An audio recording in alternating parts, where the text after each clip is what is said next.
how, you've been doing this a long time.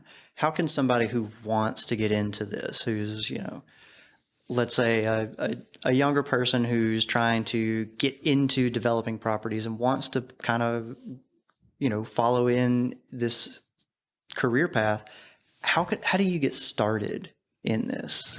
It's funny you should ask that. A young man who interned for me, I guess, not this summer, the summer before, just emailed me and said he's entering his senior year in college and was asking pretty much the same question you just asked. Yeah.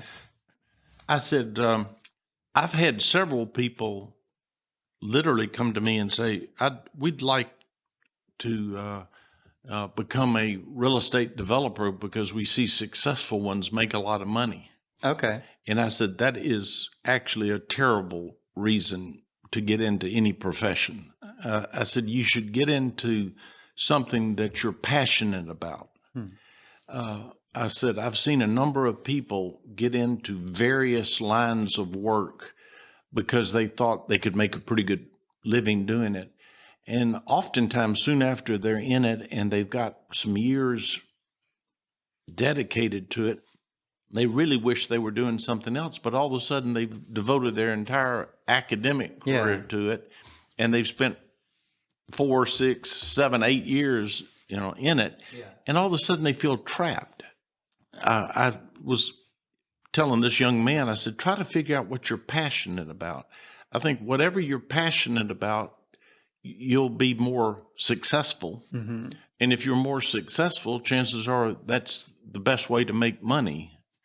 And don't pick the profession because of what you think is the outcome. Pick the profession because of, your passion. And I have always had an affinity for real estate. Can't really tell you where it came from. I mean, I graduated from Alabama in accounting, became a CPA, went to work for Price Waterhouse, left that to become chief financial officer of a public company. And the whole time I'm dabbling in real estate on the side. And finally, in my career, I jumped ship from accounting, even though it's been a great bedrock for my profession, and pretty much got into real estate full time.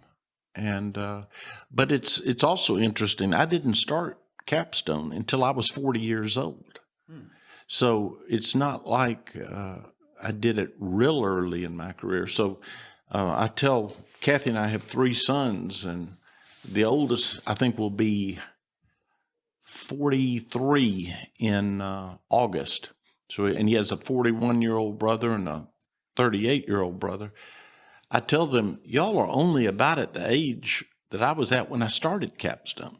Yeah. So don't feel undue pressure. I try to tell young people, keep learning. I said, if you have a job where you think you're learning something, chances are you have a good job.